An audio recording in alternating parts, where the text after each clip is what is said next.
Alrighty, welcome back everybody to the Tradewaiters podcast, the comic book club where we read a different trade paperback every single week. I'm Daniel and Gordon Nathan, we're brothers, we read comics. A horror comic, but not in October? Yeah, scary stuff. Some scary, I mean, this isn't even scary. Spooky July. Spooky July. Halloween came early this year. Yeah. Take a good look at Nathan. Is that an Army of Darkness shirt? Yeah. Oh, I didn't even realize. Isn't that sick? Dude, that's so cool. It looks like one of those shirts you'd get at like the mall, and they do the what do they call that? Airbrushing? Airbrushing, yeah. That's cool. I like that. There's this company, and it's called like Supergirl or something like that, and they make like movie shirts. That's cool. Like and, that? Yeah, they did like a Sam Raimi thing. Whoa. When Send Help came out. It was like Army of Doctors. I'm like, ad. That's cool. Yeah. Thank you for noticing. Take a good look at Nathan's face. It'll be forever changed tomorrow. I'm getting surgery. Yeah, change that mug of his. I'm getting under the knife. I'm a little nervous. I got oxycodone. Don't know what that even means. But really? That's good shit. I guess so. I'm gonna be on some fucking drugs tomorrow and watch X-Men 97 because I think the new season comes out tomorrow. Yeah. As of recording. And it's gonna be sick. Yeah, dude. How long is the recovery on that? Like full recovery, it's like a week, but I'll be out of commish for like 2 days. Oh, cool. Yeah. So you can have like a 5-day weekend? Yeah, pretty much. Hell yeah, brother. Are you able to like drink on 4th of July? It's a free country, Daniel. That's what you don't understand. I actually we're in America, aren't we? Haven't even considered that yet. You should ask. Probably. I'm not there yet. I hope I could drink by Friday because I plan on playing Lego Batman with Parker and drinking. So yeah, that's a requirement for that game. Yeah. So we'll see. I will ask them when's the next time I could have a beer. Yeah, it's probably fine. I know a nurse. Yeah, no.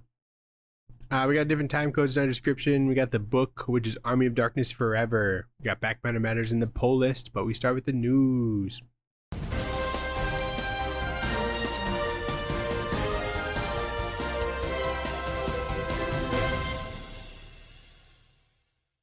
What news you got? Oh man, do we have some news? Yes, sir. Do we? We got a little bit. We got a little bit. Some comic book shows were announced. We got Joker, Laugh Riot. Animated? Probably. I think these are all animated. Yeah. So that'll be, whatever. We got Joker, we got Crypto, and then we got Absolute Batman. A book that just came out with its 21st issue, already getting an adaptation. I guess Scott Snyder's show running it. Nick Dragotta's like a production producer or whatever. I think they started making Scott Pilgrim before the books were done. Oh, really? I don't know if it came out in issues or anything, but yeah. Surely there was like a volume out. Yeah, there's like a couple volumes out, I guess. The ending wasn't out yet. Oh, okay, gotcha.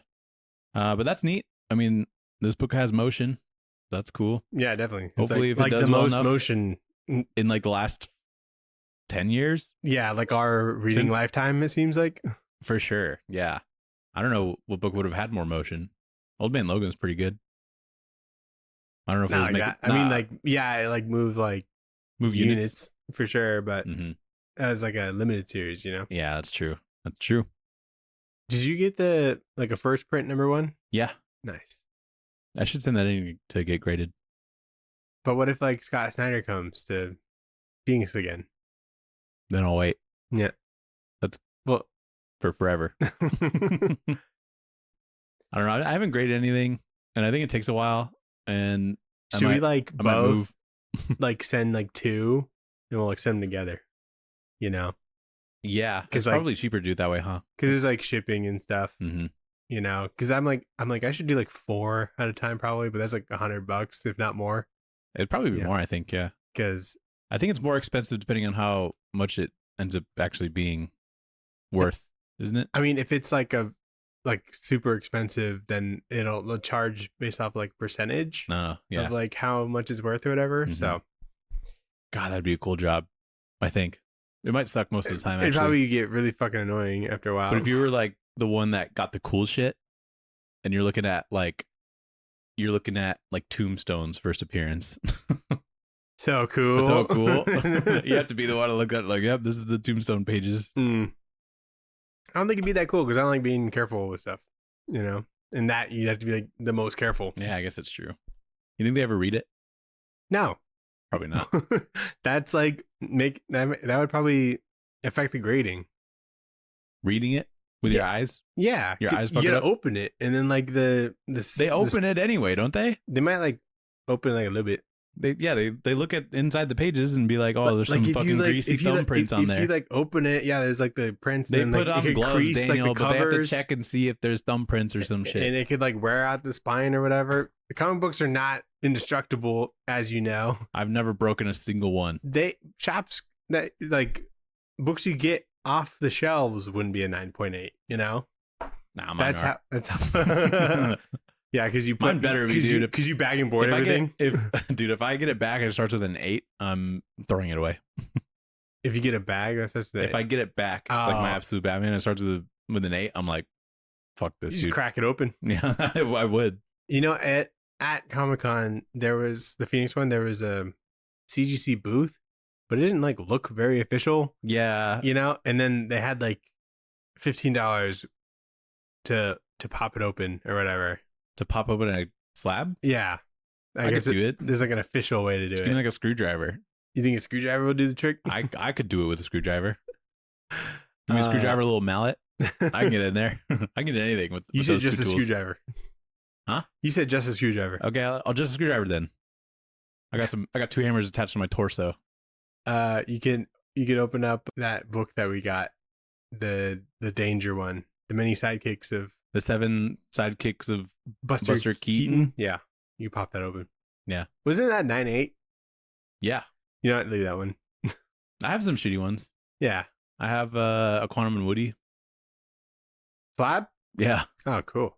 Actually, no. I have a Justice League graded slab that was a cover. The swimsuit cover? It was like a Magic Mike cover. You can't touch that. You think that'll be worth a lot? That was a gift. We gotta wait for women to start gooning over comics, and then maybe it'll go up in price. I remember you got that, and I thought it was such a good gift. I was like jealous. It was a good gift. I like didn't get it for you, you know, dude. I was thinking the other day, I want a slab of Green Lantern 54, which is the origin of the fridging. The fridging one. That's probably expensive, dude. Dude, I looked it up. It's only like $200. $200? Yeah. For 9.8? Yeah. That could be worth it. Ish. It was like somewhere around there. And I'm like, is there a fridge on the cover? Or no, there's not. Ooh. There's not even a mention on like the thing. You know how they say like this will be the first appearance of it doesn't say first appearance of fridging. The misogynistic writing trope. What if there was like just a fridge variant cover? Dude. They reprinted it. If they reprinted it like a facsimile edition, they have a fridge cover. So sick. Other news. Boom Studios got the rights for Invader Zim. Cool. So they make Invader Zim comics. I don't know who had it before. Maybe, I think there's been Invader Zim comics, I've right? seen them. Yeah, okay, yeah. I don't know who had it. Might have been like Dynamite or like Oni or something. Yeah. But dude, we were into that show. It was a great show. You like Invincible? Love them. In season 6, it was confirmed, but we also know that Jack Quaid is going to be Gravitator.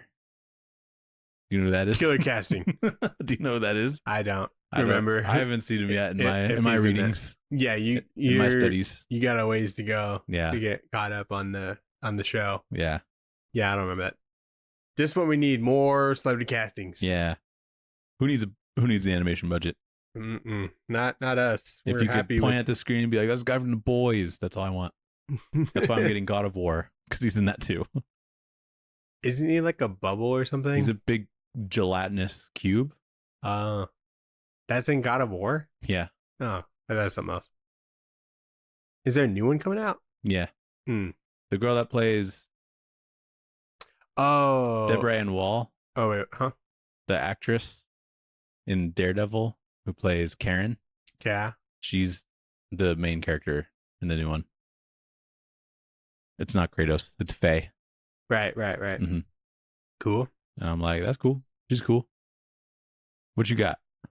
New Star Trek book coming out September 23rd by Christopher Cantwell and Dennis Menhir. Cool.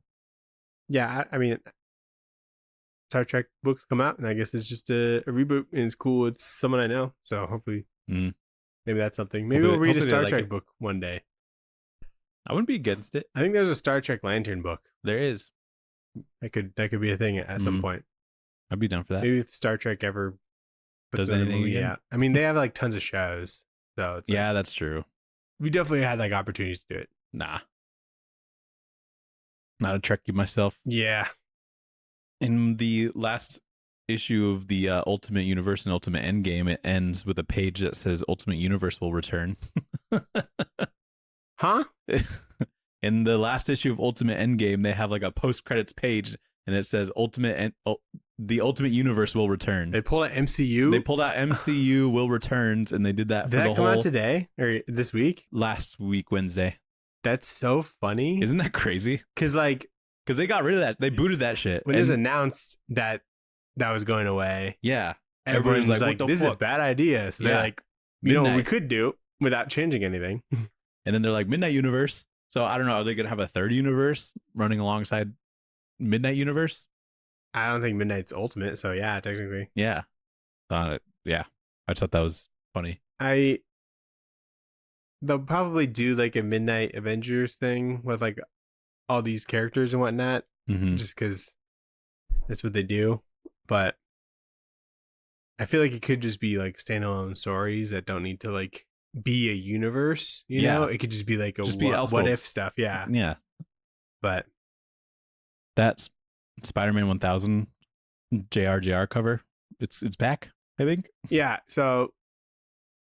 And then JRJR put out the nicest Twitter posts. Did you see it? Yeah. He's like, what a pleasure it's been to see readers celebrate my work on Amazing Spider-Man over the years and show support for the cover I did with Paolo Rivera for the upcoming issue 1000.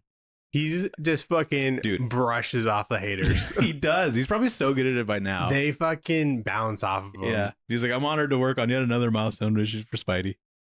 And I'm like, he's just the cutest man. He working in comics, I think. Yeah. He's just happy to be here, and I respect the fuck out of that. It's basically a variant, and then Marvel's like, we just wanted the 1000 to be bigger on the cover. And we're like, yeah. With the Pepe Larraz one.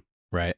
But they made it seem like there's like 2 A covers, essentially, but that's not the case. Whatever. Not how that works. I almost want to get one to stand with JRGR, even though I'm not. I know that's big for you. It's a good cover. It's it's off when you first look at it, but like, dude, the more I don't hate it that much. It's like wine. And then like the coloring like is awesome in it, you know. I think JRJR is like an IPA. Yeah, I can see that. Because at first maybe you don't like him, and then you keep going with it. He's like, you gotta go. Because I like some IPAs, you know. Yeah, but I don't like all IPAs. True. You know, so sometimes he gets a little bit too IPA in him. That he might go double IPA on something. You know, I don't even remember there being like that many cool covers, in my opinion. Of what? Of AMS 1000, yeah. Which one are you gonna get one? Yeah, I'll get the JRGR one. What if it's my dog? What if it's gone? If it's gone, then I'll know that. Ooh, it's a $10 book. Yikes! Maybe I won't. Oh, you know, I actually really like this Ed McGuinness one. Oh, he's great. Wow, isn't that so cool? That's flatter than I feel like he normally draws. Yeah, he normally makes people like pretty bulbous, chunky, I guess. Yeah, very round. This is very that's cool. That's a good one though. Cartoon-esque.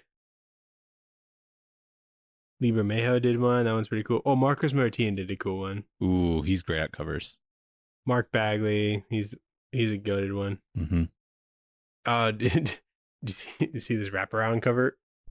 Wow, that's fun. With the meme. I like that. They'll sell anything. They haven't. Steve Ditko variant? How are they doing that? Is he still alive? No, he's dead. Okay. That's probably repurposing. Mm-hmm. Oh, I want to see. Give me the Frank Miller variant. Did he do one? I think he's doing one. Yeah, it's just not released yet. Dude, I can't wait for this all to start again. He's gonna do some bullshit too, and people are gonna be up in arms again. Yeah. Wow. Man, the internet's a weird place. Daniel, you like The Cull, the book that we read with sure Kelly do. Thompson, Mattia de Ulysse? Mm-hmm. They are doing... You like The Bride of Frankenstein? You saw The Bride movie. I saw The Bride movie. It was fine. It was a fine movie. Dude, I saw something recently that Christian Bale did like 6 hours of makeup to turn into that. And I'm like, he still looks like Christian Bale. Why is he doing 6 hours of makeup? Seems like it'd be like 1 hour of makeup. I thought they just like pasted a scar on his forehead. And 6 hours is like what they do on like the Penguin. Yeah. And that's a different man. I know. Yeah. I would never recognize that man, but they just like give Christian Bale a scar and a fucked up eyebrow and a bad haircut. That's pretty rude. Yeah. Anyway, they're doing The Bride of Frankenstein Lives, the team behind The Cull. And it's, that creative team. So I'm excited for that. Yeah, that's pretty sick. October 28th. I will be picking it up. Did you see those preview pages? Yeah, they're insane. They're so cool. I was like, it's like a different coloring style to make it look like almost like you're watching like an old TV show. It felt like very old timey coloring. So it wasn't like, it didn't seem like he's going more stylized than sort of the realistic looking style that he did for The Cull.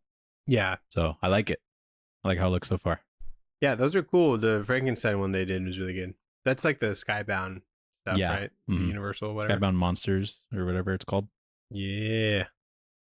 Any other news? That's all I have. What book did we read this week, Nathan? We read Army of Darkness Forever. Forever. I gotta pull up the thing. Who's it by? Tony Fleece. Justin Greenwood. Brad Simpson.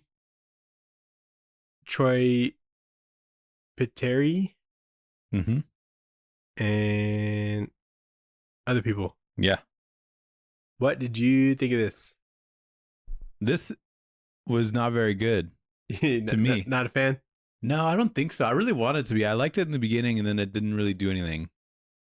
Yeah, there's another trade after this. I didn't realize that, and so I was kind of pissed. Yeah, it did. I'm like, they did more than 6 of this? Yeah, they did like 12, I'm pretty sure.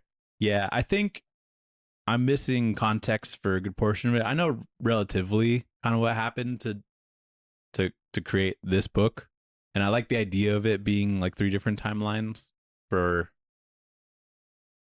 this like time travel type of property, I guess. So it's a fun idea. I think it seems like they had fun making it, and that translates, I think, in this work. Yeah overall, but they take some creative liberties for sure with some of the shit that's going down in here. Totally. I think everything felt pretty Evil Dead, at least like the old movies. I thought it was pretty good flow. Yeah, that it does flow pretty well, just because with there being basically 3 plots kind of going with the 3 different timelines that they set with. Yeah. Each one is only like a couple pages, and then you kind of go on to the next one. Right. So yeah. I kind of like I like the art, but I always kind of expect things that were live action to have like some artwork that's like a little bit more detailed to kind of almost look like it's continuing that. Yeah, like it's more accurate, like proportions and things like that. And this is definitely more of a kind of a cartoony style. Yeah, it is. It like sort of reminded me of like kind of a Rob Guillory style. Yeah, there's a lot of Rob Guillory feeling like faces. Yeah, we're very expressive, but definitely like cartoony. That's what I liked about it. Yeah. Okay.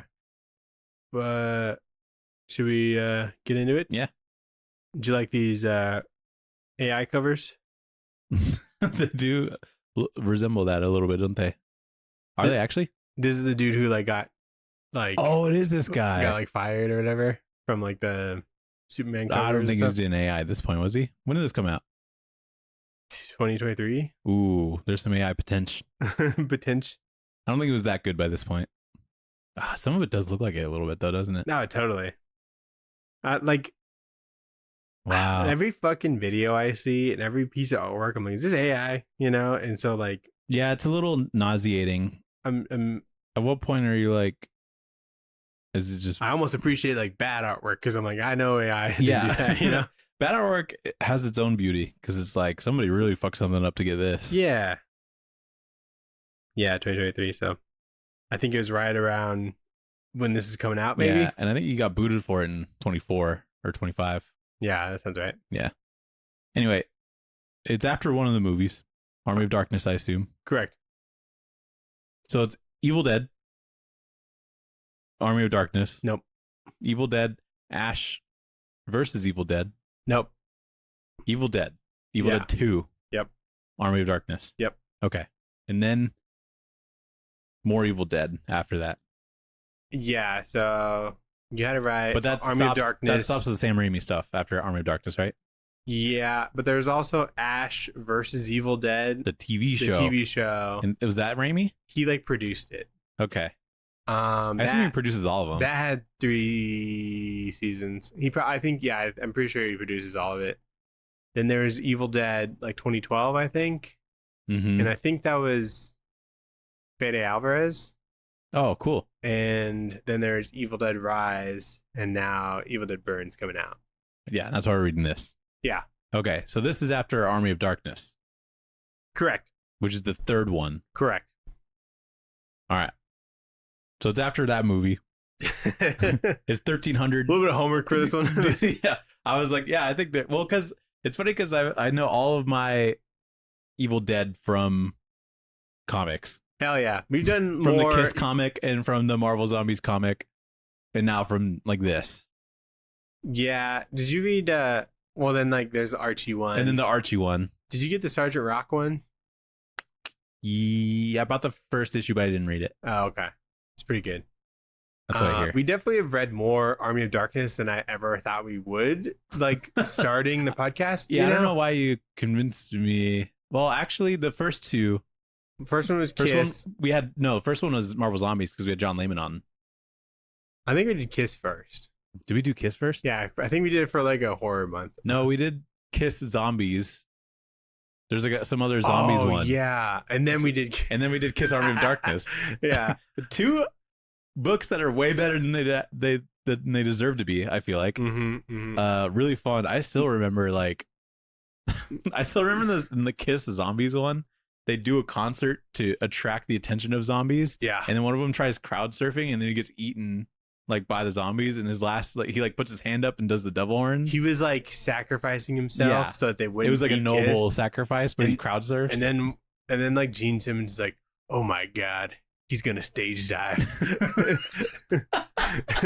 And then he sacrificed himself in his one of the funniest things I've ever read because it's so awesome. Panel to get tatted. I'm like, dude, yeah, that would be a great one. No one would know. No, like you give someone 1,000 years to be like, find where this comic is from. The dude who wrote that wouldn't recognize it probably. You could give someone 1,000 years to be like, find the panel, and I'll give you $1 billion. Yeah. Anyway, so it's 1300 AD, and Ash took the magic serum that allows him to sleep back to his time. Is that what it is? Mm-hmm. So he just slept back to 93? I guess so. That was the idea. I guess since that was the last one, we didn't see Ash after that, right? He goes back to his time, but I don't remember if that's how it was. I'm just going to assume that's how it was. So he takes a serum. It's been a minute. It's magical. He sleeps back to his time. At least that's the idea. But he sleeps too long, and he ends up in a like ruined world in the year 2093. So 100 years after you're supposed to wake up. But back in 1300, Sheila, who's a girl in the movie, I assume. Yeah. Okay, cool. Is there something confusing about that? No, I just like, she's probably in the movie. I haven't seen it. Yeah, but you read an Army of Darkness book with Was she in that one? It. Yeah. Wasn't memorable. Wow. Ben doesn't remember female characters. I don't remember anybody other than Ash. That's valid. So this really made me want to watch Ash vs. Evil Dead because I only watched like the pilot of it and I never like came back I thought to you it. Watched the like whole season. No, there's 3 seasons. So 3? Yeah. Whoa. Yeah. The first season must have been pretty good. It's all Bruce Campbell stuff. And like, so I'm like, yeah, he's great. It'd be good. Because that's like the best part. Bruce Campbell? Yeah. Yeah.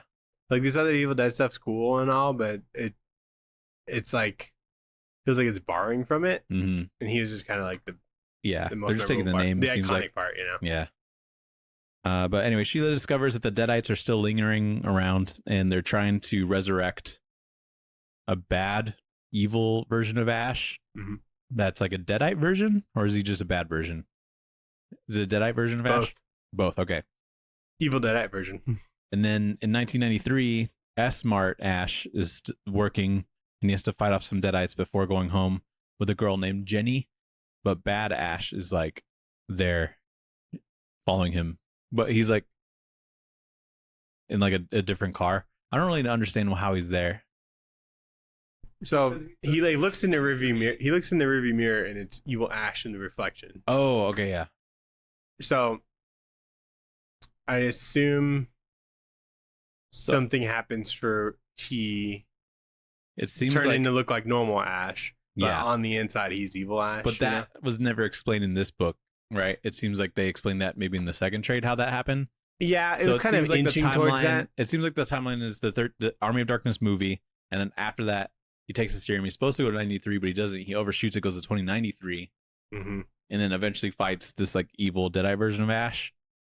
And maybe somehow he goes back in time to 93, which is when he's supposed to be there this whole time. And I think that's the idea. I think Evil Ash was chopped up, and then there's like evil people that are trying to like resurrect him with sacrifices and whatnot. And I think maybe Evil Ash got the drops and went to 1993, and they like timed it correctly. Yeah. And he's like portraying Ash. Oh, yeah, that's probably actually what it is. And now I think about that. But our Ash, he overshot it. Went to 2093, and now he's got a big beard. Right. So in the 1993 version, he's working at S-Mart, which is funny that if this is Evil Ash, he's like, I gotta work at S-Mart now, I guess. Yeah. And he's like home appliances or whatever, something like that. And he kills some Deadites that are there, and then he murders like 4 Deadites in front of Jenny, and then he goes over to her and kisses her. And I'm like, seems a little out of the blue. That would be weird if you saw that. Yeah, I think that's how Army of Darkness ended. That scene in S-Mart. Oh, really? Mm-hmm. Gotcha. So there's like a bit of a refresher at the beginning. So this is implying that was actually Bad Ash. Mm-hmm. Yeah, they call him Bad Ash. Because I think it's supposed to be like badass. Sure. You didn't get that? No. Okay. I didn't get that. Because otherwise it'd be Evil Ash. I think that flows better, but having the potential pun of Bad Ash, I think is very... But that seems like a compliment. Like, he's like a good guy. No, because he's bad. But bad is good sometimes. So is... Yeah, actually, yeah. I like this panel where, in like the refresher, where like he's talking about Sheila. He's like, she fell in love with me the moment we met, and he's like, she's like slapping him. Yeah. Where the hell was he sleeping at all this time? There's like a tomb. There's like a concrete box he was in, and it was still there in 93. Yep, that's cool. And then like in 2093, it looks like it was like destroyed. That's when he woke up. In that scene in S-Mart, it's kind of crazy that he just brings a gun to work. Yeah. Let alone his shotgun. Yeah. You know? The boomstick, right? The boomstick. Yeah. Okay, there's a little like mistake. Okay. That I noticed in this. So who's the girl at S-Mart? Jenny? So she like picks him up after his shift or whatever. He hops in, and then his speech bubble is like on the left, saying "Step on it, sweet cakes," but he's in the driver's seat, assuming that. Oh yeah, he's driving, and then. So why would he tell her to step on it if he's driving? You know, that's a good point.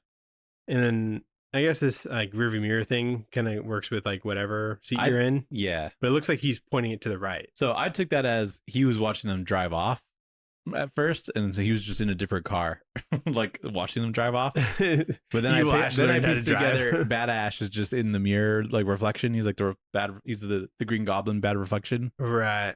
So.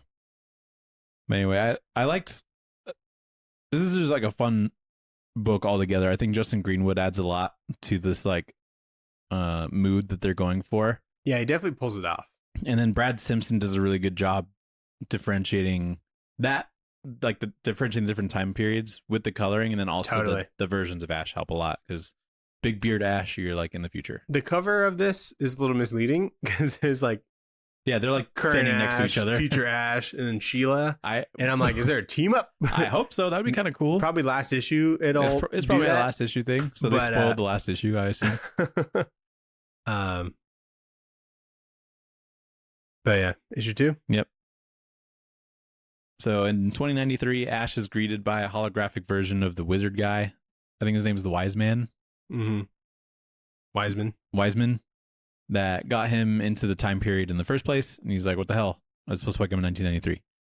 But in 1993, Bad Ash is banging Jenny in the back. But he still has to do some S-Mart stuff, like cleaning the bathroom. And then in 1300, Sheila sees Deadites that are about to sacrifice a virgin girl for their ritual. So she offers herself up to replace the girl, but they kill the original girl anyway, and then Sheila escapes. And this is an interesting issue because I feel like nothing really changes. Like nothing really progressed as far as like the plot, other than 2093 Ash meeting Wiseman and being like, what the hell? But like that's as far as you get. I like this panel in the future where it's like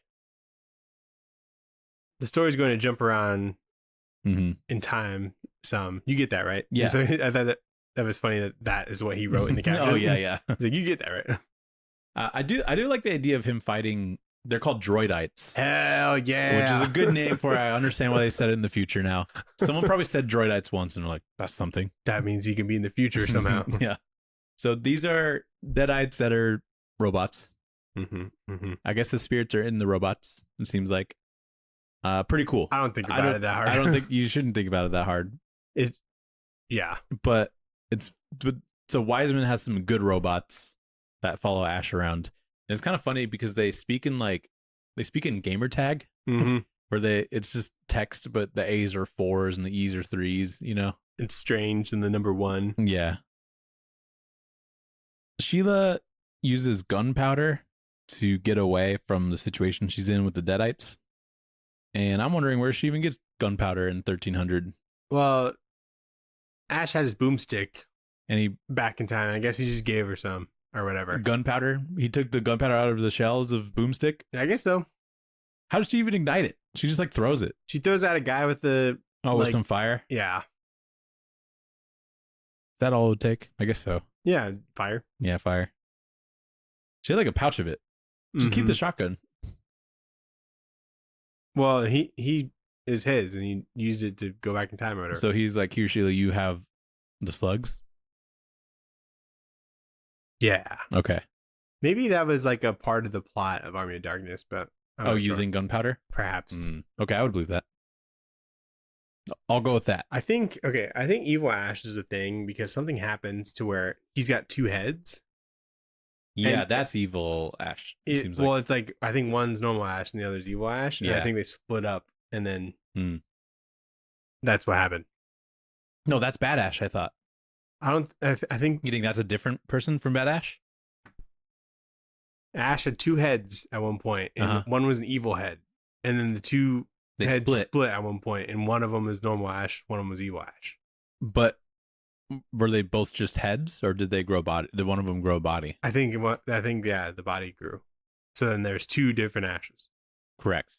And the evil one, you're saying, is the one that's in this book? Yes, because he was like the leader of the Army of Darkness. Right. Yeah. And they had to kill him. They just call him Bad Ash in this book. Right. So, okay. All right. I think we're good. Issue 3. In 1300, Sheila escapes the Deadites because the soldier that killed her brother saves her. His name's like Duncan, I think. And then in the future, Ash gets told by Wiseman to retrieve the dispersed pages of the Necronomicon to go back to the correct time.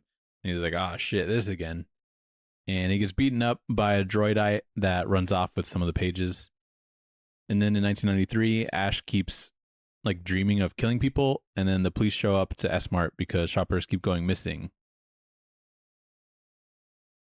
And so the droids can somehow sense the location of the remaining pages. Yeah, they feel the vibes, which seems odd, but it's like, okay, no, it's the future. Yeah, maybe the Necronomicon has like its own aura that can be sensed. It is like bound in skin, I think. Yeah. And then Which is written in gross. blood. Super gross. Because it looks like leather. What kind of skin are you getting? Yeah. Looks like leather and like wood. Or yeah. It's it's so. I wonder if it's gonna be in the new movie, because like in Rise, it was just like the words were on like a record or something. Yeah, and that's how that played out. No, they like weren't they like playing a record backwards or something? I thought they were just playing it forward. I think they had to play it backwards to like undo it or something. That's funny. I'm excited for this new one. Yeah, it looks good. I think it'll be neat. But how there was a panel that said the prophecies that foretold your coming also spake of your return to thine own time. And I'm like, spake? I think you just say spoke. And then they like, there was a couple examples of just like weird English, and I'm like, I don't think that's true at all. And so I wrote down spake because I kind of like it. Did you Google spake? No, I haven't, but I could. I mean, they have editors, right? Yeah, they do. Is that? I don't think that's their only job necessarily, but it's I think when you think of like an editor for like a novel, it's basically just grammar. It's an archaic, old-fashioned, or literally past tense of the verb speak. It means spoke. It's only really used in classic literature. So I guess, yeah, in 1300. That's what this is. Yeah. Classic literature. This is classic literature. But issue 4. 1 second. So in the future, Ash gets a high-tech weapon that he names the Zoom Stick because he doesn't have his boomstick anymore. He's like, where's my gun? They made him a new gun. So they made him a new gun, and he goes to hunt down some pages. Don't love that name. Like, Zoom Stick? Just give him another boomstick. Nah, I like it. I like what they did with this. It seems inevitable, but I just like the OG boomstick. Yeah, I think it was a good idea. I think they did a good job of that. Mm-hmm. And he stumbles upon some Morlocks underground that try fucking him. So we got some hijinks in there.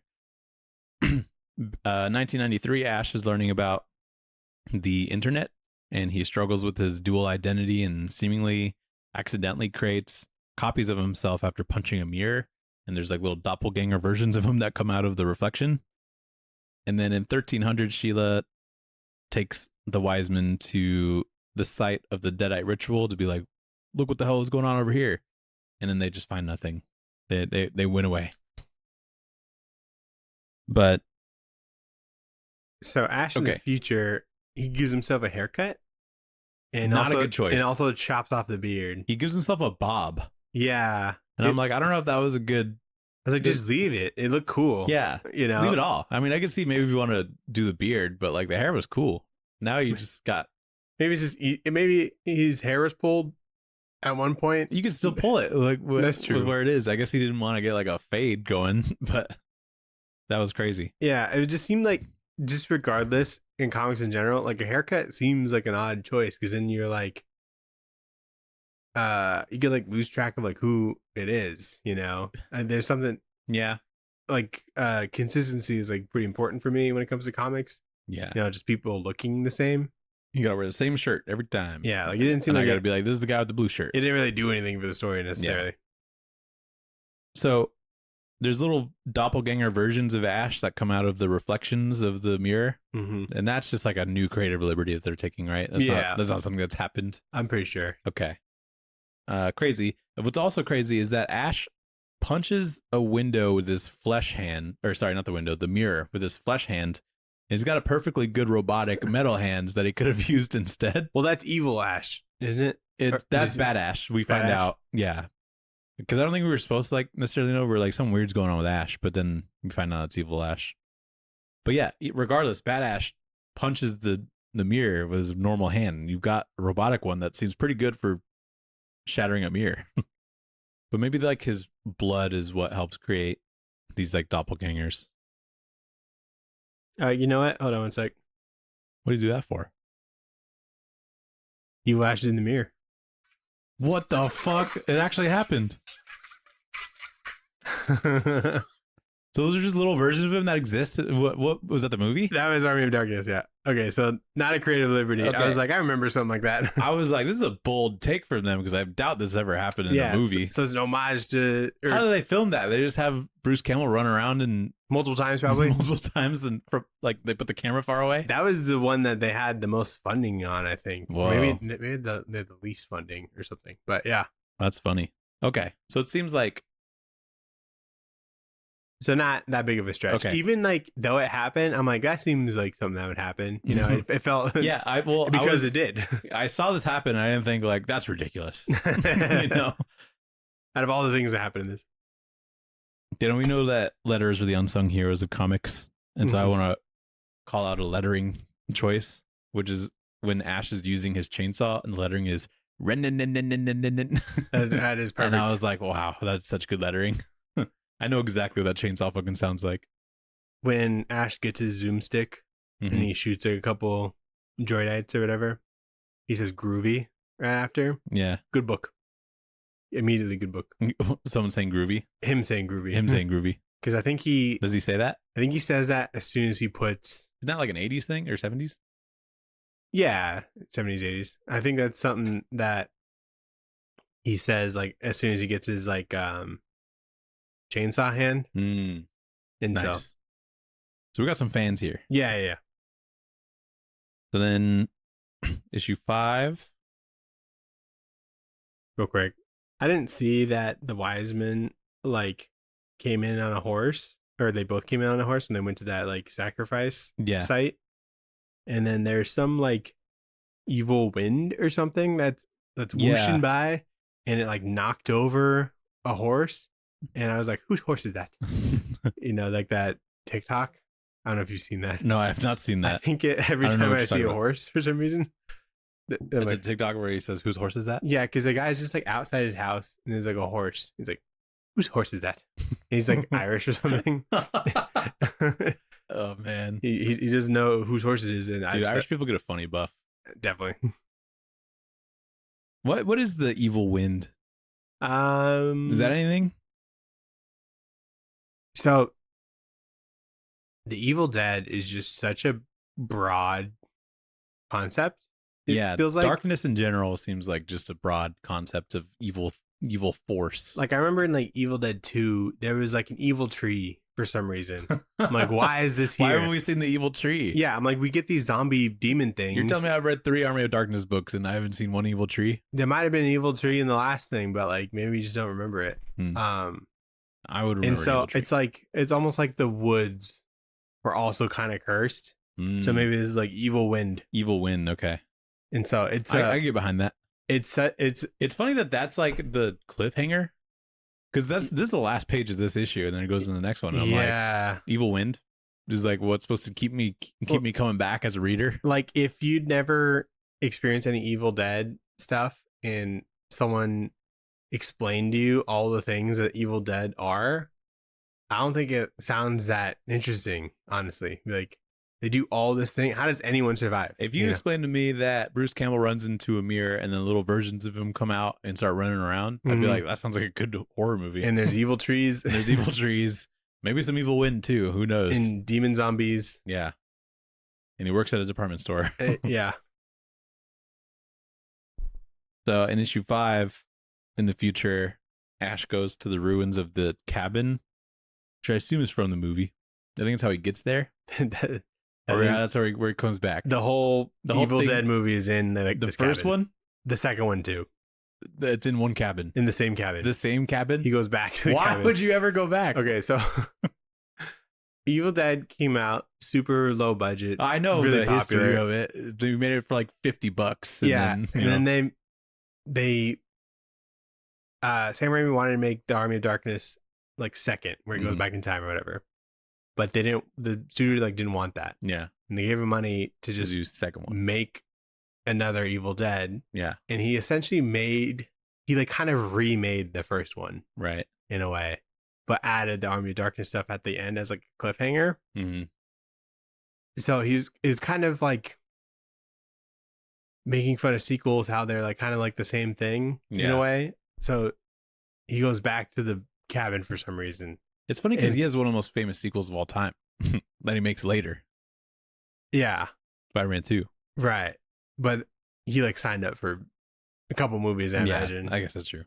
And so the Evil Dead like 2 kind of improves on the first one because of more budget, I think. And just like, but in universe, it's just kind of Bruce crazy. Campbell just going back. Yeah. And he remembers. So people consider it like a remake in a way, even though it is like the sequel. How interesting. It's weird. I'll have to get around to it. I think they're good.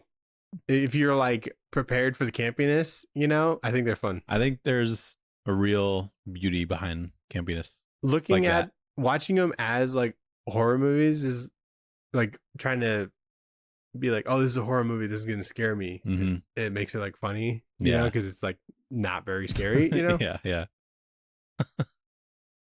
So there's droidite tanks. I didn't even finish reading this. I just was asking about the cabin. Yeah. Okay, so in the future, Ash goes to the cabin to retrieve the final pages in Necronomicon. His little bots turn into droidites, so Ash has to like fight them. And then his evil hand that he cut off because it got possessed with evil, so he cut it off and put the chainsaw there. Mm-hmm. The hand is there. Mm-hmm. It's been there the whole time for centuries. Yeah. It's still bloody. Yeah, when it like floats up in the air, it's like still bleeding. I'm like, how long have you been bleeding there? Because we're in 2093. Anyway, 1993, Ash gets arrested for murder charges after his little copies murder Jenny. And then in 1300, Sheila goes back to the castle and finds the evil like King Bad Ash resurrected, and he's like gaining strength. And the people at the castle have been turned into deadites. Who's this guy on the last page? I think it's like King Arthur or something. Is that King Arthur? Did he have a chopped ass haircut like that? I guess so. That's funny. He looks like Oliver Tree, actually. But yeah, these like when he's like going to find these pages, he's taking down a bunch of droidites. Yeah, and there's like tanks there. It's just ridiculous. It is pretty awesome though. And yeah, they're super cool double page spreads. God, I hope when we're in the future we make tanks with like faces on them and shit. it seems so cool. Right. Yeah. When this like I don't know, when all of this is happening, it felt like I like missed an issue. It does seem like they do quite a jump because they're like the last page is in this cabin that blew up. Yeah, and he's like, yeah, but they definitely just kind of jump to where they need to go, you know. Is the hand still alive when he cuts it off? Is it like running around? Mm-hmm. That's cool. I like that. Does he fight it? Or is it just like a runoff? I can't imagine it's easy to. Yeah, I don't think it just scurries away or anything. Okay, cool. I feel like I didn't even watch these that long ago. Sarah fucking hated them when I was watching them. She would hate these movies. If I watch them with Sophie, she would hate them. I should trick her though and be like, we should watch like we the original. We need to watch these so that we know what's happening. It's actually pretty important that we watch all three of these movies. And she's like, I don't want to watch it anymore. She'd probably back out. Did she watch Rise? Yeah, she likes that movie a lot, actually. Okay. It was like, that was a big deal. That was like the first horror movie we ever watched together. Really? We've been dating for like 3 years. Whoa. And for some reason, I don't know why she wanted to watch Evil Dead. It's not a great starter, I think, when you're trying to ease into horror movies. I think it is a good start because it's like, well, she doesn't like possession that much, so that freaked her out a little bit. Yeah, they're all But we had to watch it during the day and the lights on in the room. I couldn't even see the fucking TV really half the time. Dude, I turned off all the lights. Yeah, now we're getting to that point, and she's watched some like pretty scary movies. Yeah, so, she's toughening up. Yeah, she's doing good. She's a lot of growth. So that's good. And so I think that's why she wants to watch this one so bad, is because she likes the last one. Definitely. We should go see it. Yeah, we should. I'm down. But issue 6, Sheila escapes the castle, and the Deadites then go to Bad Ash's, or no. Sheila escapes the Deadites and then goes to Ash's like sleeping body at the tomb, trying to like wake him up. She like slaps him around a bit. He doesn't wake up. And so she takes the boomstick and then goes to team up with Duke Henry and his army, which is the dude that I guess killed her brother. Do you see that in the movie, I assume? Sheila's brother getting killed by some random army? I don't remember that. Okay. And then 1993, Ash gets interrogated by the police. Then his little clone fuckers start attacking the precinct, and it creates a distraction for Ash to... This is what I think happens. He like uploads a techno virus into the internet that turns people all around the world into deadites. Does that seem like... Is that what you got out of that? Something like that, yeah. Okay. And so that's they're why... trying to take over the world. Yeah, and so that's why in 2093, there's a bunch of droidites and stuff, because it's the future still. I guess civilization developed enough to like create robots. Yeah, like the so there's like deadite scientists and entrepreneurs, I guess. I didn't think about it that far. There's a deadite Musk, probably. There's a deadite Musk for sure. Deadite trillionaires exist. And so 2093, Ash tries to resurrect the Necronomicon, but ends up accidentally creating this like deadite baby. And he figures out that he was tricked by the wise man, who says to like a deadite army that the Devourer was reborn. So, and he's teamed up with Bad Ash. Yeah, Demon Baby. Yeah, Demon Baby. Who knows how we got there? Yeah. So Sheila is in the castle, and she confronts this King Arthur deadite, and she escapes by jumping out the window. Mm-hmm. But what I don't understand is that she shatters like the window, and I'm like, they don't have glass. So what is she shattering? Like in this castle, you see like bars on the window and like the big double page spread, and then the last panel of that, she's shattering a window as she's like jumping out of it. It does. It even has like the sound effect shatter. It has the sound of the letterer put shatter, and didn't think for a second that this is the 1300s. Maybe it's wooden bars, and it's like it shatters the wood. That it must be that. Then she conveniently falls into a pile of hay. If I jump through some wood, I'm not saying, man, I shattered that wood over there. I don't think. I guess it kind of still applies if it goes into like a billion pieces. Yeah. Okay. There's a deadite horse. You see that? I did see the deadite horse. I think that was pretty awesome. Yeah. That would be cool. That's a fun idea. She took his boomstick. That's why smart for future her. Ash doesn't have it. But I'm thinking, like, how much ammo does she have? Probably not a lot. It can't be that much, because she's like, don't worry, we can fight them off with this one shotgun. We can kill the army of darkness. We can kill the army of darkness with this one shotgun that one of us was gonna use in the battle. So I'm like, what are you gonna do with that? I definitely was thinking, like, how much ammo does this dude have in Army of Darkness? Because it doesn't seem to be an issue. Yeah, I assume when he gets thrown back in time, he doesn't have like an ammo pouch or anything. Yeah. So they should have made him work at like a gun shop. That would make more sense. Then I'd be like, maybe he's like got some in his fucking pockets. Well, or something. if it's like S-Mart and it's as like, because they had like chili dogs there. So yeah, someone mentioned a chili dog in this issue, and I'm like, you're at S-Mart, bro. Isn't that just like Kmart or like a Walgreens? Yeah. Or is it more like a Walmart? I guess it's more like a Walmart, which they probably have like a gun department. Maybe that's where he got the boomstick. Is there an origin for the boomstick? Yeah. Okay. I thought it was from like a shed that was in the cabin, but that sounds about right. Anyway, let's get into our next segment, Back Matter Matters. Back Matter Matters.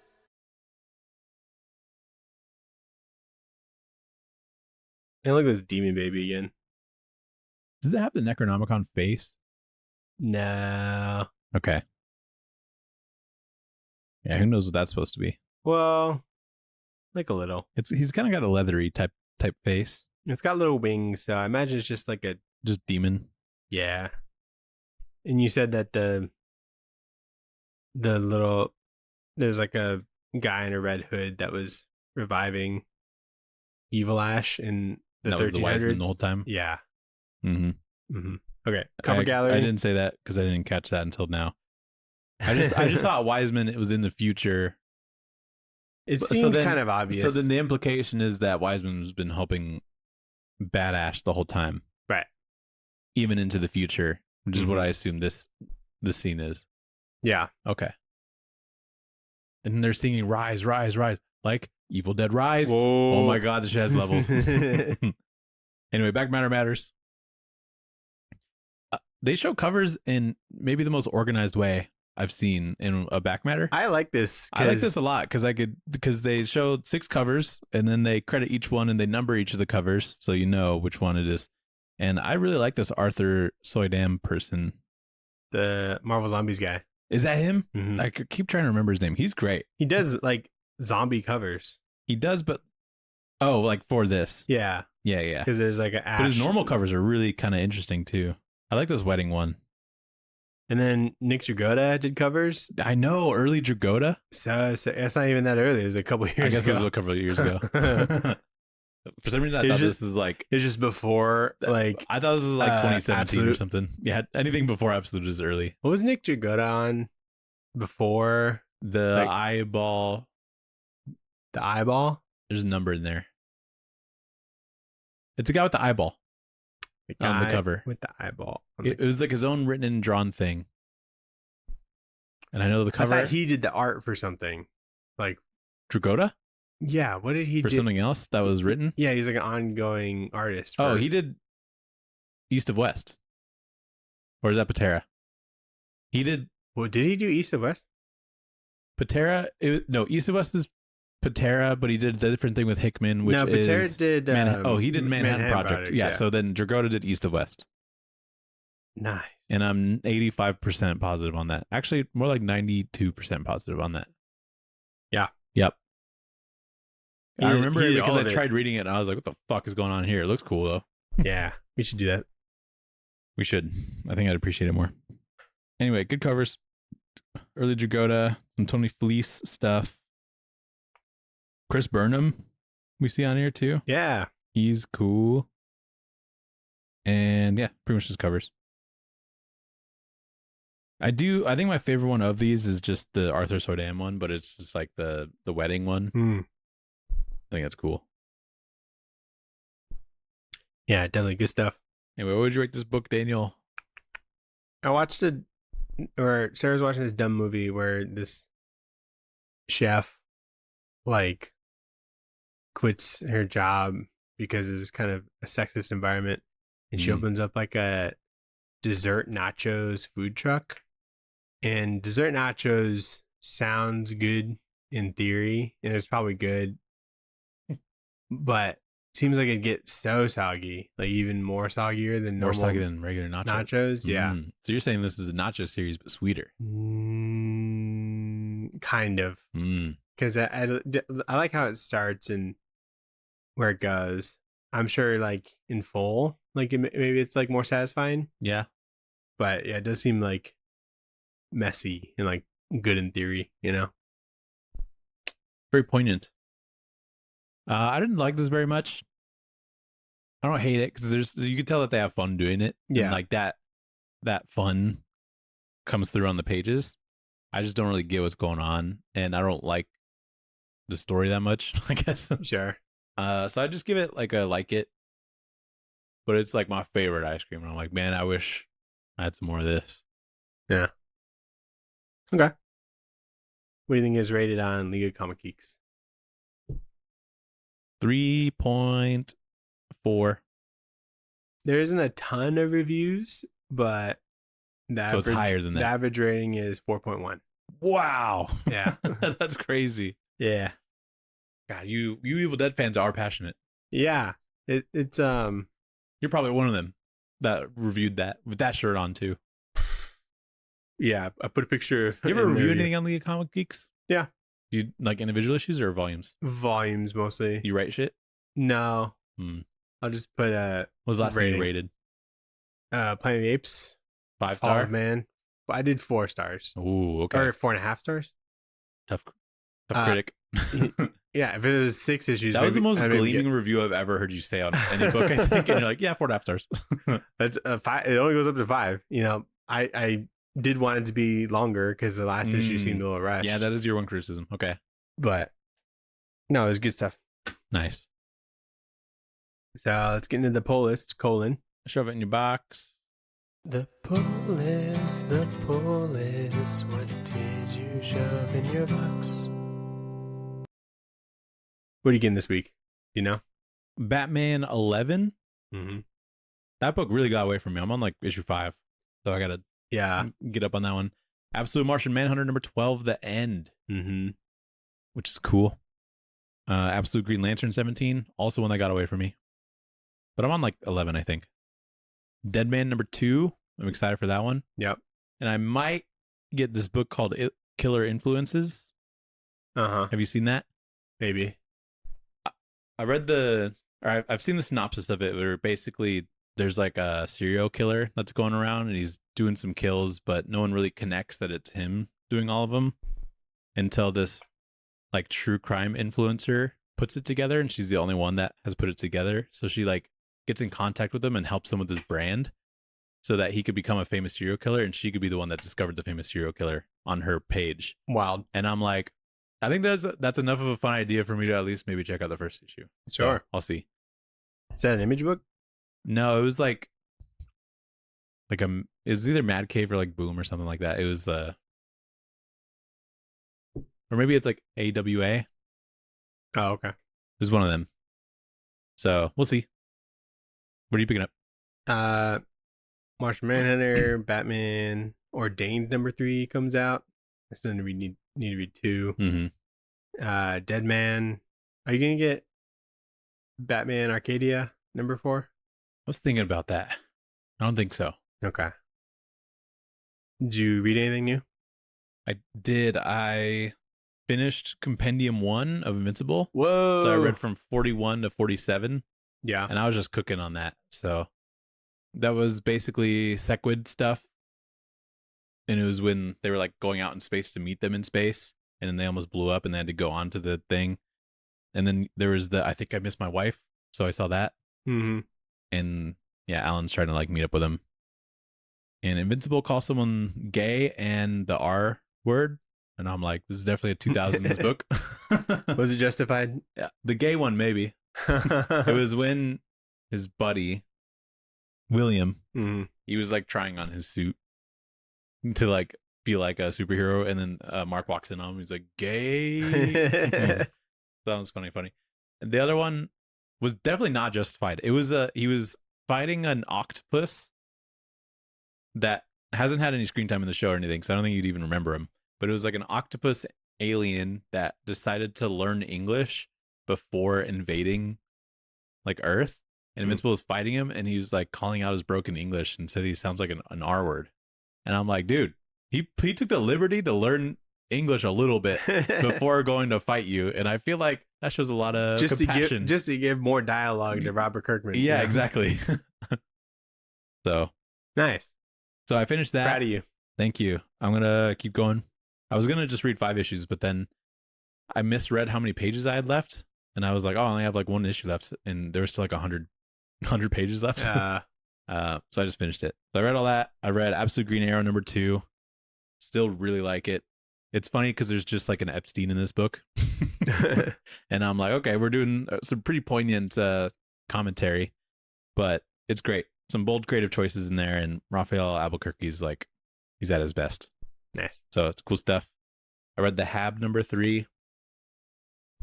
It is a tradewaiters bad book. There's a dog that dies, but I have a question, maybe an amendment, because the dog does get resurrected by a weird fungus thing. So it's dead, and it gets killed, and then it looks like it's laying dead for a little bit, and then it gets resurrected. But there might be a way to cure it. Do you see it get killed? You see it go unconscious, and it looks pretty fucking dead. And I'm like, that sucks. But then it gets reincarnated, and there's like almost like a Last of Us fungus thing on it. But it could be cured. We don't know yet. That seems okay. That's fine. Yeah. Zombie dogs are okay, pretty much. Or infected dogs. We'll see if they could fix it. Yeah. I really like this book, though. I think it'd be a great HBO show if they could pull it off. Wow. And then I read Absolute Wonder Woman 15 and Absolute Batman 16, which is their crossover. And it was pretty fun. Honestly, Dragotta is just brilliant in all of this Batman stuff. But seeing him draw like Absolute Wonder Woman, I'm like, fuck, this is cool. So he's really good at what he does. Nice. What'd you read? I read Brat Pack. Oh, cool. Which is by Rick Veitch. Yeah. This is the Swamp Thing artist, right? Yeah. When he got canceled. Yeah, or he didn't get canceled. He got kicked off the book. Yeah, And he the book got canceled. fired. Yeah, this is his kind of like his version of the boys, right? Yeah, kind of. Yeah, definitely very boys-esque, and it's like the teen team in his universe. Yeah, and just kind of how it's kind of how like fucked up he thinks. Well, like how fucked up he portrays them in like this universe, and it's kind of a critique on how like little publishers think of like sidekicks, you know, like they bring up like the Jason Todd Death in the Family. Yeah, like they have like captions, and it's like this radio show where they're like talking shit about the teens, and like people calling, they're like they should fucking die and shit like that. And then the villain, Dr. Blasphemy, he like kills the Brat Pack. Really? And then the heroes are just like so quick to like replace them, you know? Cool. And yeah, it's pretty cool. It's the first book in that universe, but then he kind of like Star Wars it and like comes out with like prequels. And I got the one that's like about the Superman. Really cool. Yeah, the book's called Max Immortal, but that's like what he is, like the like Kryptonian name. Yeah. And in this book, he's like the Superman character, and his name is True Man. And True Man has left, and no one really knows why. And so sounds like a 90s hip hop rapper or something. Yeah, no one knows why. And so crime's like gone like a little bit more rampant than normal because True Man's not around. Yeah, because the rest of these guys are basically just people, you know, that are fighting crime. And yeah, it's super interesting, and he's got really good flow, I thought. And he wrote and drew it. Cool. Yeah, it's really interesting. I liked it a lot. He's got good art. There's some really cool looking stuff in that. Yeah, it's in black and white, but it doesn't really like feel like it. Yeah. You know, like I don't wish there was like a color version of this. And so yeah, I'm a fan right now. Cool. I was scoping out like some horror comics, and I just saw this one on like a stream coming from Oni Press. It's called Dwellings. I don't know if you've ever seen that. No, it looks cool though. Yeah, it's in this like really like 90s cartoon style, it feels like. Yeah. Or Hanna-Barbera. Kind of like Peanuts-esque, or Hanna-Barbera. Yeah. But it's like a horror book, and that's cool. But I don't think we'll do it because it's like an anthology, but it is like really fucking good. I liked it a lot. Oh, you read it? Yeah, I read just the first issue. And yeah. That's sweet. Yeah. I also read Severed #1 by Scott Snyder and Scott Tuft or something. And that's like a horror book that he came out with in like a long time ago from Image. The artwork's like incredible, but I didn't think it was very scary, you know? Yeah. So pass on that. I read Batman #6. Cool. So reading more of that. And then you ever heard of like a indie comic called Hate? No. Yeah, it's kind of like it's by this dude named Peter Bag or Peter Badge, and he's kind of like grouped in with like the Hernandez brothers and like Dan Klaus of like 90s kind of zine comics. Yeah. This is like the cover for it. Like it looks like that. Cool. And he's going to San Diego Comic-Con, so I kind of wanted to check out like what he does. I just read like the first issue of this trade, and it's pretty interesting. It just I didn't like love the pacing, so I didn't keep going with it.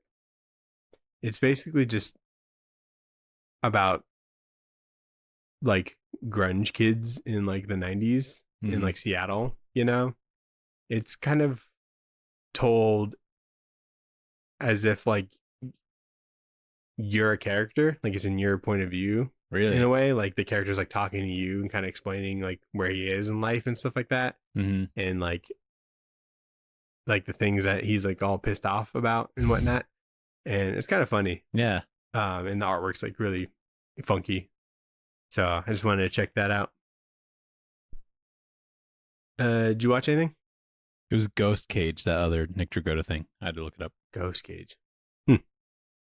I just watched Supergirl as far as something new. Everything else I've just been continuing. Yeah, I watched Supergirl as well. What did you think? I thought it was good. I think there's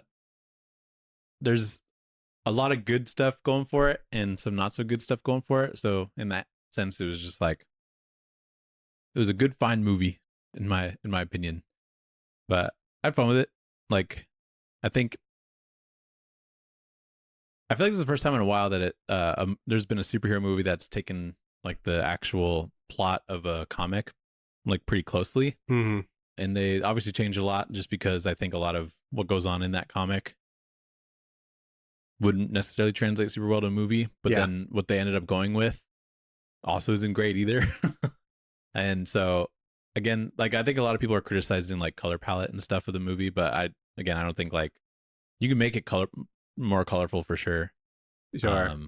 So if it's more colorful, you think it's like a better movie? No, that's just like one of the things I think that people bring up a lot. Okay. I think inherently it has just some weird pacing issues. Like in the very beginning, when you're supposed to like, when they're trying to make comedic scenes, they're just like moving way too fast for it to like even breathe. Mm-hmm. And they really try to get them on like the journey like super fast. And there's just like things and questions that come up. Like in the beginning, Ruthie sees her parents get killed and her brother. But like, why isn't she taken by Krem if he's a part of the brigands that take women to be like trafficked? Yeah, he's pretty quick to either kill people or take them to be trafficked, pretty much. Yeah, and he doesn't do either of those things with Ruthie, and so I'm like, what was that about? You know? Yeah, because in the comic, it makes sense. He just likes to kill people, and then he joins the brigands. So I wish there was a reason. I guess like, it kind of makes sense that he's already a part of the brigands. Yeah, that makes sense. I'm like, okay, cool. We pronounce a lot of shit wrong. Yeah, we do. At least we got Ruthie right. That's a tough one. Yeah. Or they pronounce it like brigands in the movie. Oh, yeah, I keep saying brigands. And then brigands is like a word. I heard that recently. And they had a whole planet called Bilky. I was like, oh. We've been saying like Bilks.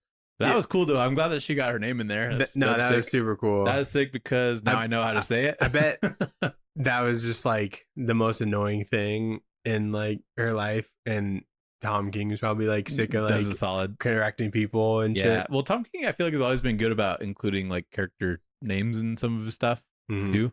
Like he does that shit all the time in Batman. Like they're going to like a street in Batman and it'll be like, we got to go to Kane Street. You know, Finger Tower. Batman, we gotta go to Finger Tower. The Joker's over there. We gotta go get him. Yeah. And so, just things like that in the beginning were off for me. But what's good is that Lobo's awesome. Amelia Alcock is awesome. I think she's so good as Supergirl. Yeah, I loved her in it. Some of the action pieces were pretty fun. Some of them not so fun. But yeah, I think they did a pretty good job overall. Yeah, I thought it was cool. Just some parts are like a little bit wonky, but other parts I think are cool. Like a lot of this as a space movie, I think it's pretty cool seeing like the aliens that are actually like alien looking. Good aliens, yeah. And they seem pretty real.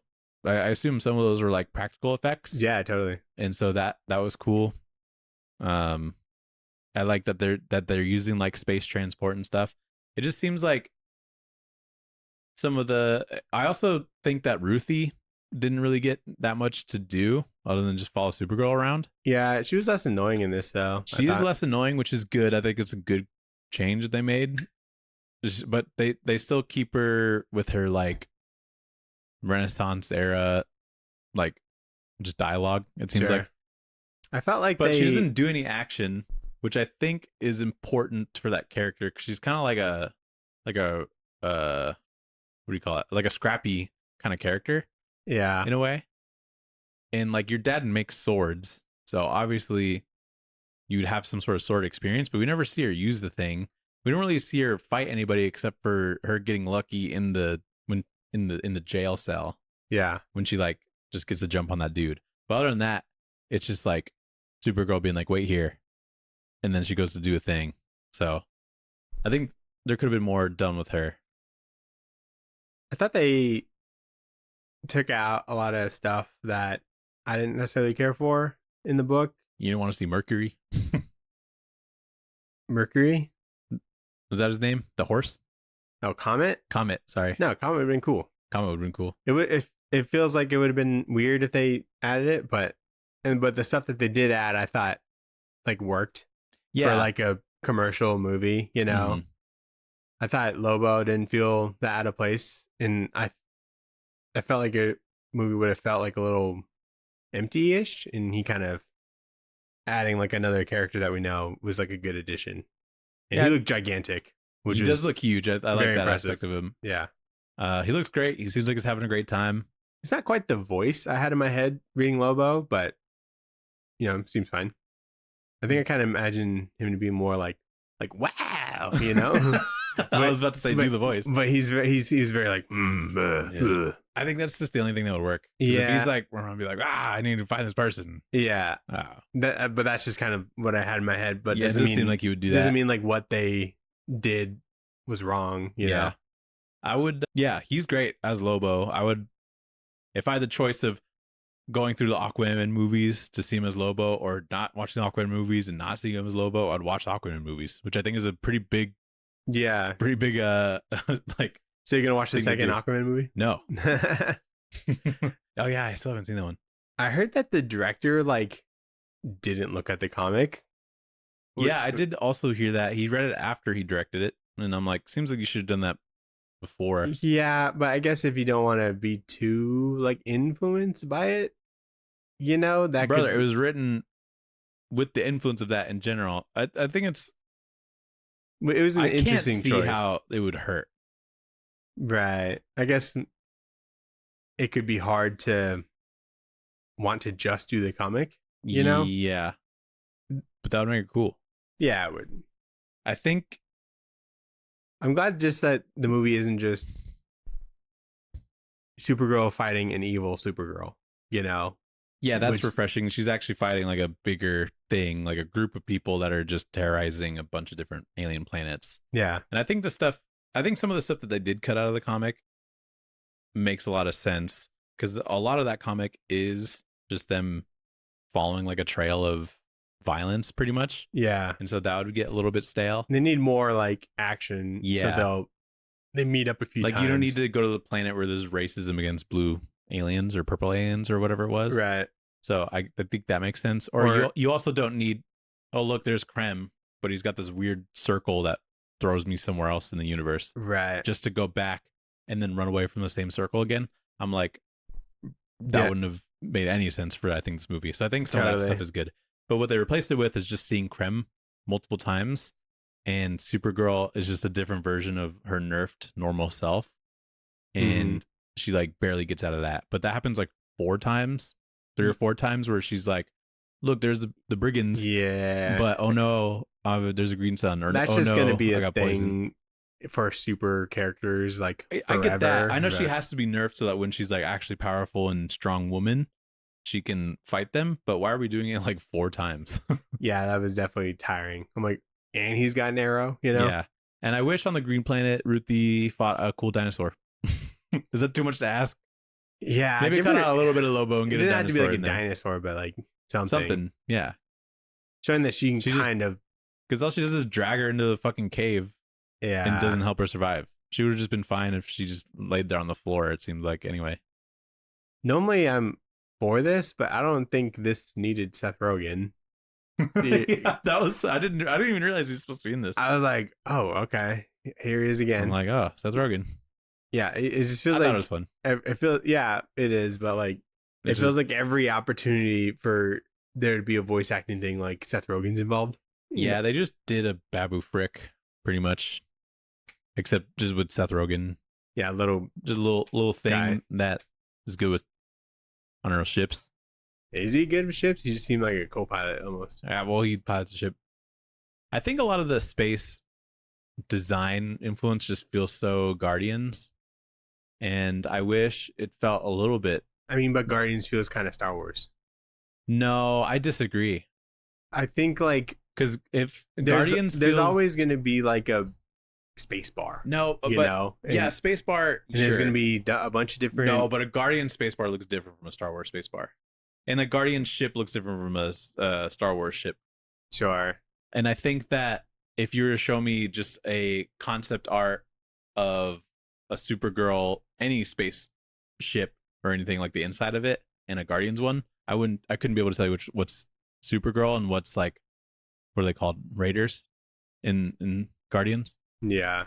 I wouldn't be able to tell. It seems like it just has the same general vibe, same like color scheme. And that's just me nitpicking for sure. But I was just like, this looks like Guardians, and I was sitting next to these like old dudes, and and this dude was fucking yawning all the time, and it was like one of those loud yawns where he's like, oh my god, and I'm like, egregious. He was like the loudest person in the theater and sitting right next to me.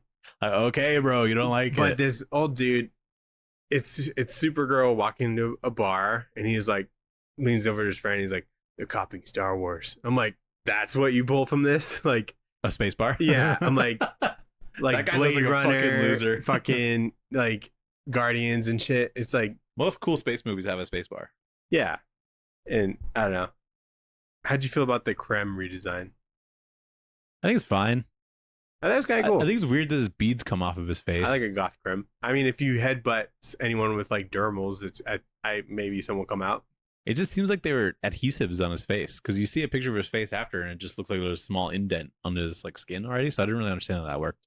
But I thought it looked fine. I thought it looked pretty scary. I think. I'm glad it wasn't just a dude, you know, like a ginger dude. Just a ginger dude, I think would be.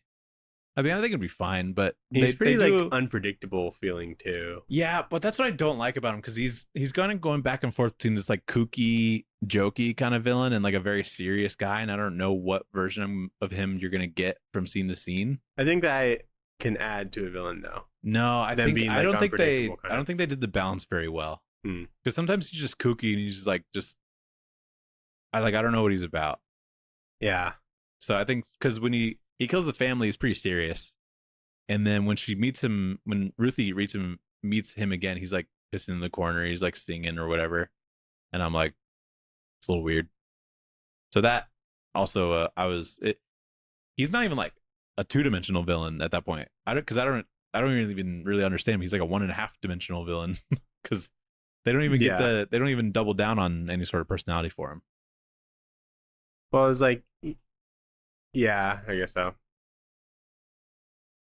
How'd you feel about it's gonna take some time, little girl? I did laugh in the theater, because I was like, this is really taking me out of it. Yeah, I was like, it was because I saw a review. It's like the most diabolical needle drop.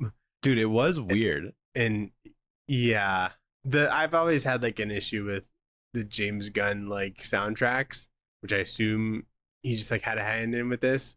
It really feels like it. There were some songs I kind of liked in there, but I don't even remember the other ones. I was meaning to like go listen to the soundtrack or whatever, but yeah, I think in that moment with the slow-mo and she's throwing shit around, I think some orchestral stuff would be cool. You know, maybe, because I think just hearing a cover of a song that's kind of corny to begin with. Was it Jimmy World, dude? Is that Jimmy World? It was not. Oh yeah. Arizona. Oh yeah, they are from Arizona. Yeah. That fight, I like her fight choreography in this. It's like different than like you'd expect. Yeah, she was like she's kind of like sliding across the ground a lot in this movie, which is cool. Punching and stuff. People. It's not just like blasting through people or flying around, you know? And I think it's kind of like unique to like her, which I think is cool. What do you think about Crypto actually being poisoned and not actually it's fine? That makes sense. That makes sense to me too. It was dumb. I mean, I guess it wasn't dumb, but like it makes sense if you're watching a movie, and trying to get some motivation. I think if they tried to do that in this movie, they'd be like, I don't think so. Then what the fuck was the point? I don't think it would work. Right. But what I also don't think works is that they kill Krem. But I liked that she did that. It just seems weird that she was like, "Don't kill him. It's not gonna make you feel any better." And then Ruthie's like, "Yeah, you're right." And then she leaves and then just kills him anyway. It doesn't seem like she wanted to kill him. It doesn't seem like she's killing anybody in these fights. but then kills him No, at she the definitely end. kills some people in those fights. Yeah, she definitely threw a sword at a guy. Throws swords and laser beams, and nothing feels like murder, but she kills people. Because like leaving him to live doesn't seem like the answer, you know. And I think protecting like a child's innocence is like a valid thing. Yeah, you know, and he seemed like he deserved to die. And the way that she fucked with his dog. True. But the way that she frames it, the way that dude, she is kind of John Wick, actually. Yeah, man, I wish she had a gun. I wish Lobo gave her a gun. Sophie brought up a good point about Lobo too. I'll get to in a second. But with Krem, it almost seemed like she was trying to explain to Ruthie that killing isn't the answer. But I don't think they went with that because she's been killing people this whole movie. And then when she convinces like, oh, it's not gonna make you feel better, you shouldn't kill. Like, yeah, I don't want you to go down that path. And then she kills them. I'm like, okay. It just like doesn't land in a very impactful way. So if there was some sort of space force that she could have turned him into, at least like get him jailed or whatever, put him in a Phantom Zone, I don't care. But think about like Batman, like has a no kill thing, but Joker lives and continues to kill. So it's like, yeah, and space is different though. There's a lot of put him in a negative zone.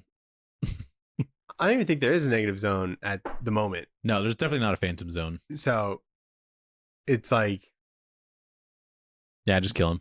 Yeah, and so I don't know what I really don't have any like notes that I think would like make the movie better necessarily. And yeah, normally I really didn't try and like overthink it, you know. And with like my low expectations after how I felt about the comic, just it all was kind of up from there, you know. Yeah, that's true.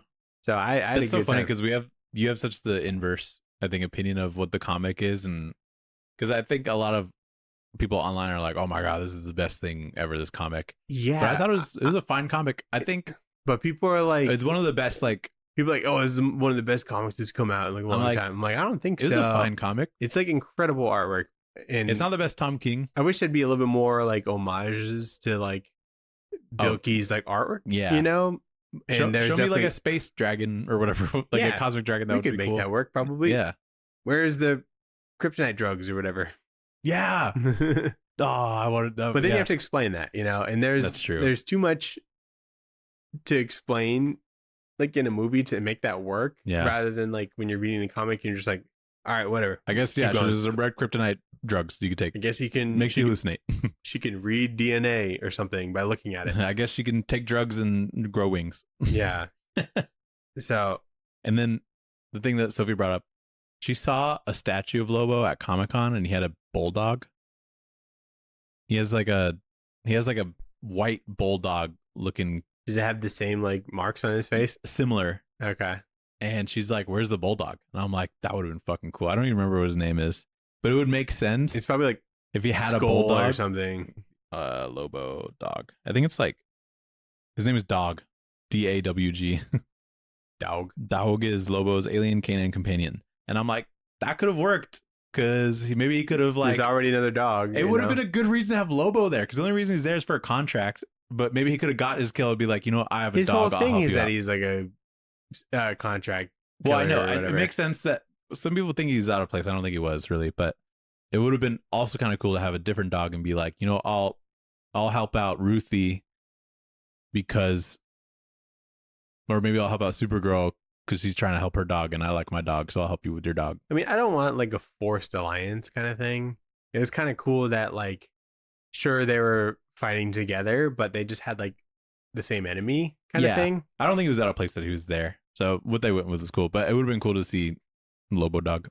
Maybe dude, his hook, did you see his hook? It was just ridiculous. It was fucking awesome. It was dude. Sick. Yeah, it was so cool. It looked like it was one you'd see at like a con. Yeah, and I'm like, oh, sure, yeah, it looks like the comic one. I think it was kind of just hinting at there could be a Lobo movie or he could show up again kind of thing. I would like it if he showed up again. I wouldn't like a movie, I don't think. Yeah, I mean, I'm sure like I don't think it's doing that well. So I don't think that's the lesson to take from this or anything. But yeah, I was good. Mm-hmm. I enjoyed it. Yeah. Just with some criticism, but I would liken it to like some of the like Marvel like phase 1 movies. I'd say more like phase 2 or 3, because I felt like the phase 1 stuff is pretty. I would say this is like a bare Thor bones kind of stuff. Thor 1 for me. And I don't really want to like do a direct comparison, honestly. Yeah, that's fair. I haven't thought about it, and there's like 30 movies. I'm just saying. I don't know what I'm saying. What else did you watch? We're almost done with the last season of The Bear. Oh yeah, yeah, and that show's incredible. This season's like incredible. I didn't really love like the last 2 seasons. Yeah, but this one is awesome because there's a lot of like praise for these chefs or whatever, but like it business wise, it's just not going well. Mm-hmm. And so the whole season is like kind of like the pit. It's like their last shift. Yeah, essentially, they're like running out of food. They're like fighting against time because like the power could just go out at any minute. Oh wow! There's like a big ass rainstorm, and so everyone's late for their reservations and shit. So they have to just like try and figure it out. Dang, the building's falling apart. It's just like cool. Stress, and I'm just like and it's a really great like last season, and that's like good to hear. So, but the last episode's like an hour 20, so we haven't watched that one yet. But yeah, good stuff. That's cool. And you said you didn't watch anything else? No, we've been rewatching some New Girl while we try and figure out what our new show is going to be. Classic. Mm-hmm. Well, like a comedy or it could be serious. I think we do well when we have like a 30-minute show and an hour show, because sometimes we only have time for like a 30-minute show. But we finished both of those that we had, so like we're done with all the Pit, and we're done with all Spider Noir, and we're done with all Devil May Cry and like Invincible and shit. So we just need some new stuff. I think. I don't know what it's going to be yet. She wants to be Inuyasha, but it's too long. How many episodes is that? It's got to be like 200 or something. Yeah, it's like a 200-ish. Dang. Did you play anything new or no? No, we have just been playing some more Alien Fireteam Elite.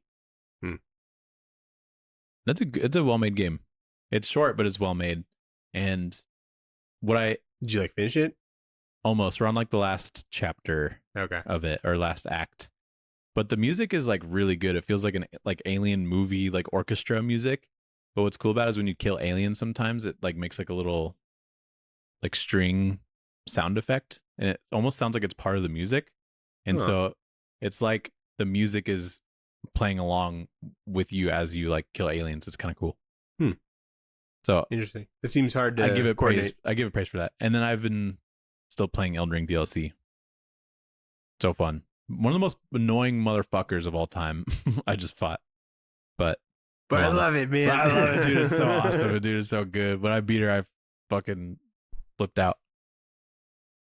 Good game. So, what are we gonna read next week? What are we gonna read next week, Nathan? Is it Spider-Man yet? Almost. I know it's coming up. We got the Odyssey first, Nathan. Oh. Is there an Odyssey book? Stuff based on the Odyssey? ODYC. Ooh. That's something I know of. I think that's a great. Is that based off the Odyssey? ODYC, are you sure? I'm just kidding. I think it's just a coincidence. No, I'm down. Matt Fraction and Christian Ward, right? Yeah. Right. Yeah, let's do it. Cool. Sounds good. Did you? Never got that page. Oh, I got scammed, I think. I bought an ODYC page, a Christian Ward page. It's pretty good. I got it for like $100. And I'm like, this will be cool. This is a cool page. Didn't read the comic, but I was like, it's a good page, and I like Christian Ward. And then that website shut down, and I reached out a couple times and didn't hear anything back. So could be on its way. Could be. I'm still at the same address, so we'll see. That's bizarre. Yeah. Do you remember like what issue or page it was? I could probably look it up. I think it was issue 1. Maybe you'll see it when we read it. I did read issue 1 a long time ago, and I was like, I feel good buying this. I think it was like issue 1, page 16 or something. Like I wonder if I'll recognize it reading this. Yeah. I probably won't, because I can't visualize it right now. But you should probably like, maybe you could look it up and I will see it for sale somewhere else. I will. I'll look it up. But thanks for listening. Thanks for watching, everybody.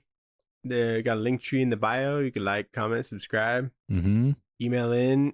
Tell us what we should read for Spider-Man. Yeah. To get ready for that. We don't know. What do you like? What do you like in Spider-Man? Yeah. What if you know something about what this is based off of or anything? We'd appreciate it. We need help. Yeah. Email in at traderspod@gmail.com. And bye. goodbye. Thanks for listening.